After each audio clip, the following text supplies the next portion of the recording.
Hello everybody, welcome back to another video. It's the Chaotic One, and today we're doing my 2020 Senate predictions, well, as it stands right now. I have some pretty, I guess you could say, controversial, predictions. You'll see why here in a second.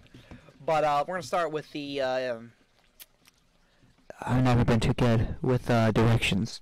we're gonna do the East Coast. So, I do think Maine will end up being likely. Susan Collins does usually end up winning her elections.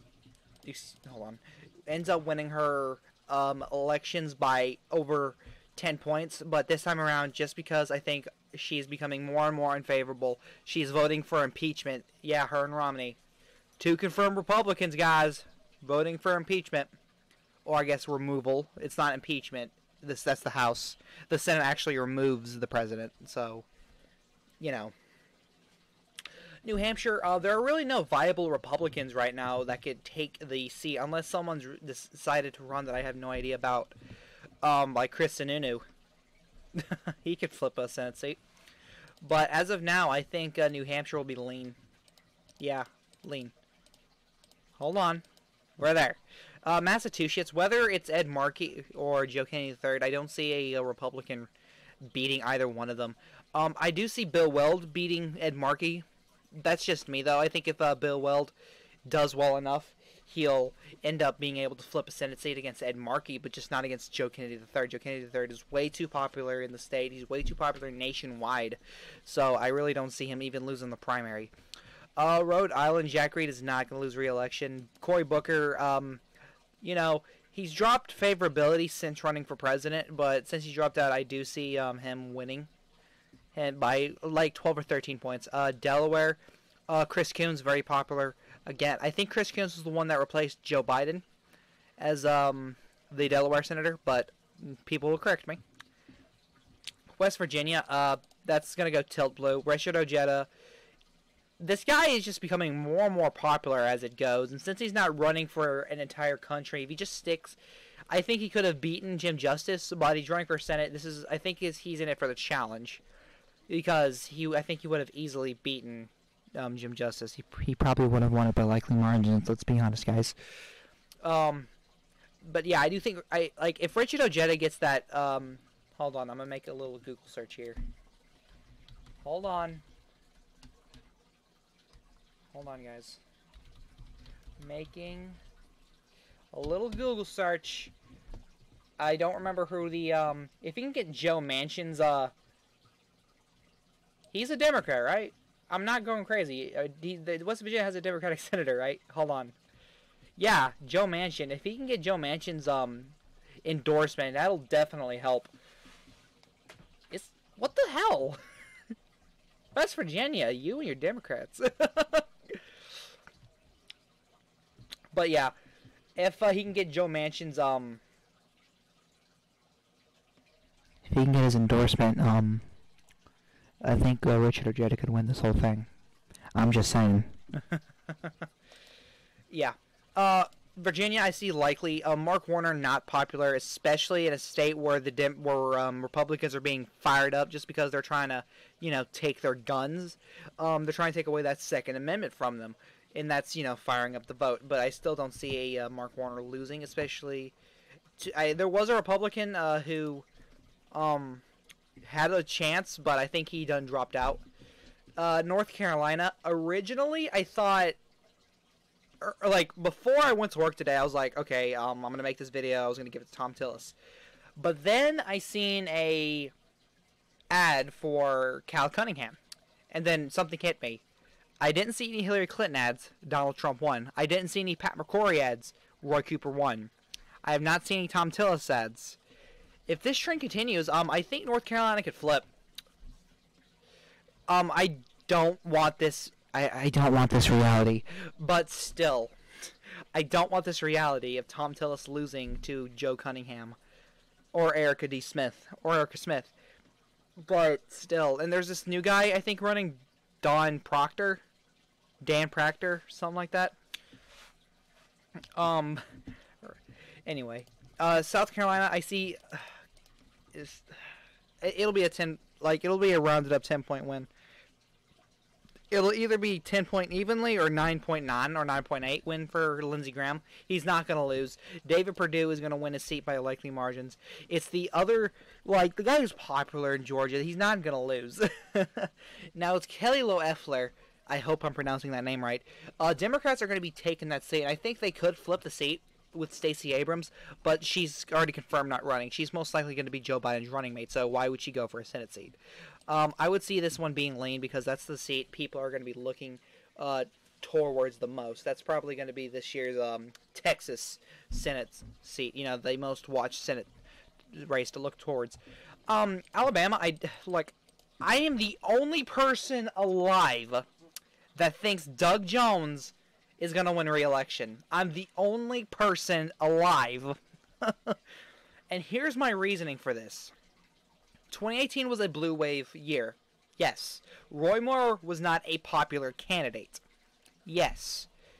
Doug Jones got less votes than Hillary Clinton in Alabama. Yes. But.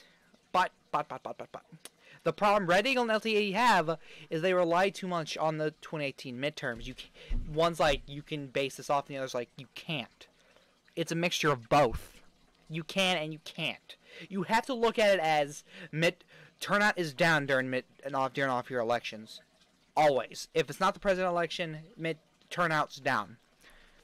I think since Doug Jones, he's voting for impeachment, yes, but now this will change, trust me. Once we get the final results in, if he votes for impeachment, it'll go red. If he doesn't, it'll stay blue, I promise. But at this point, I don't think he's going to vote for impeachment, which will really, really set some Democrats off. But I still think, just out of party loyalty, they'll vote for him. Doug Jones, I don't see being a one-time senator. I see him being like Joe Manchin. Somebody nobody expects is going to win, but then he wins again. And then when 2026 comes along, he'll win it by lean margins, and his popularity will just keep growing and growing. The guy can't do any wrong. Really, he's got nothing to lose, really. And that's a great attitude to have.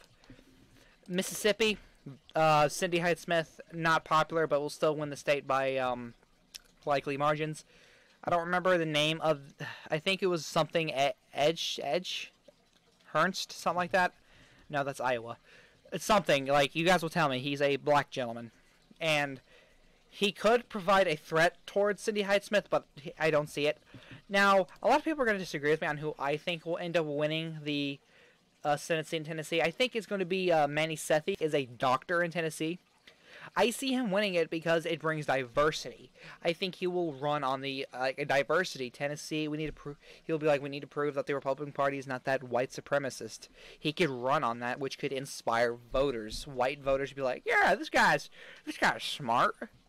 Okay, back to the Democrat side of things. Kentucky, look, if the again, you got to see a mixture of both. Turnout is down, so we can't really say if this is accurate or not, but this is just my thesis on it.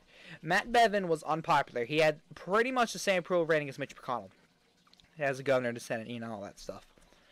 And he lost.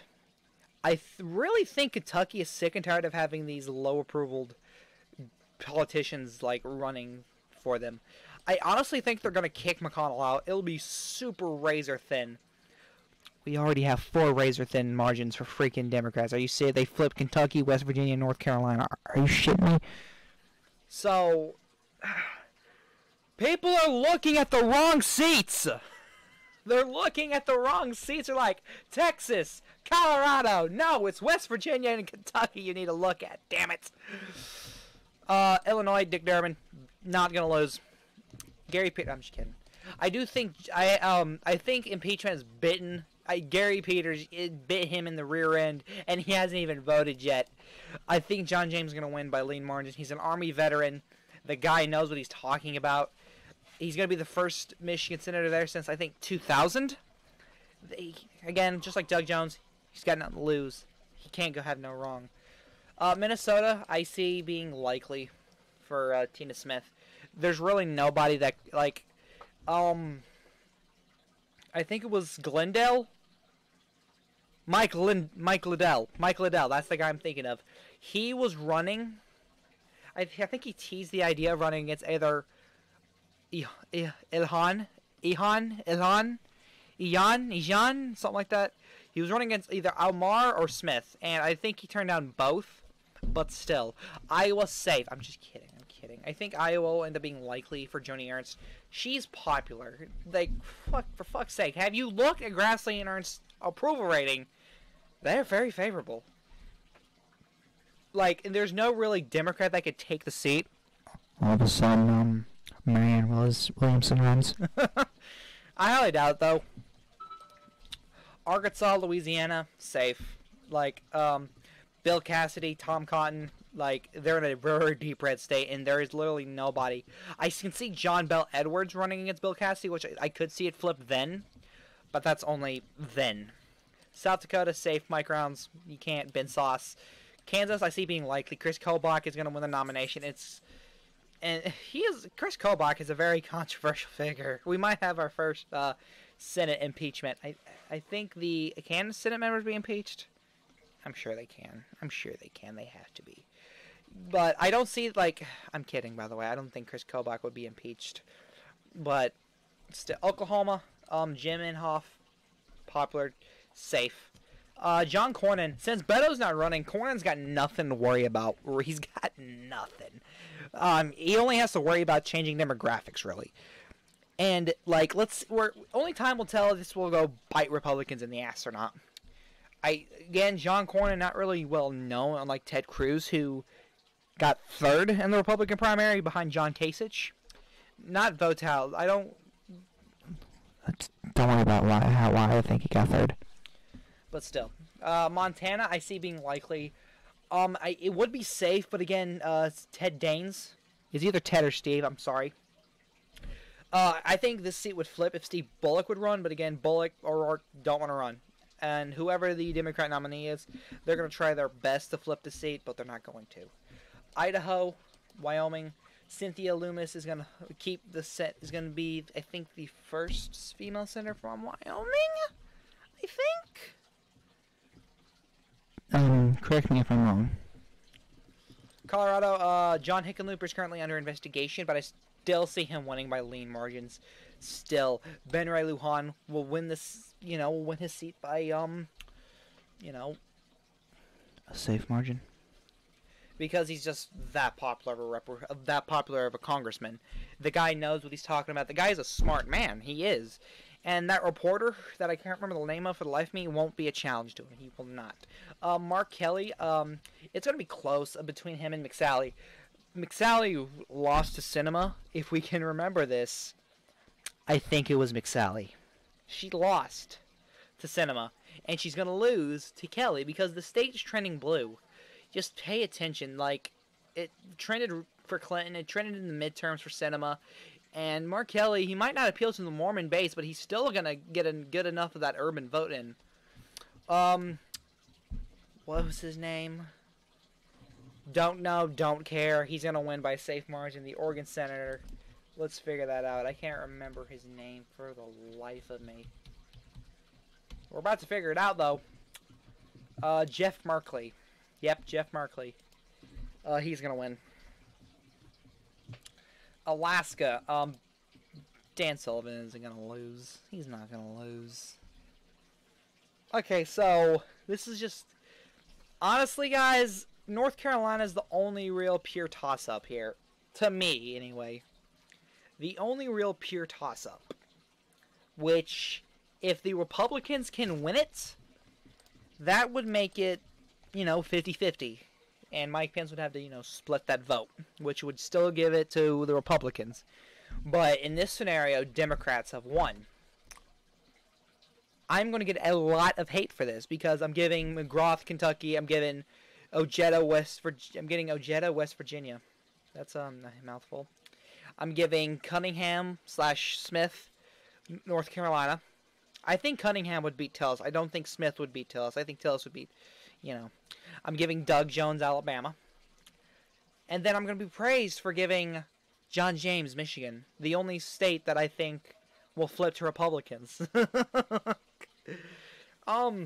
Anyways, guys, I can't wait to see the hate from this video because conservatives like to get antsy. Liberals do too, trust me. I've seen more angry liberals than I have angry conservatives. But this is just my opinion, is all, guys. Also, I was looking at Blue Eagle Politics' video. Good God, that was hilarious. What happened here? Ooh, you can see my recordings. But still, it was pretty funny how he gave almost every single state to the Democrats. He gave like West Virginia, Kentucky, Virginia, North Carolina, South Carolina, both of Georgia's seats, Alabama, Mississippi, Louisiana, Arkansas. He gave Texas, Kansas, Iowa, Michigan. Oh, he gave him Maine. He pretty much gave him everything. He gave Alaska a tilt margin for Dan Sullivan. It was pretty fucking funny, I think. I thought it was pretty funny. But anyway, guys, this is the Caddick One. Remember to subscribe, like the video, and comment. Share on Facebook or wherever you want to share it at. I don't care. Let's try to get to 100 subscribers before June 2020. 100 subscribers for June 2020. Let's do it.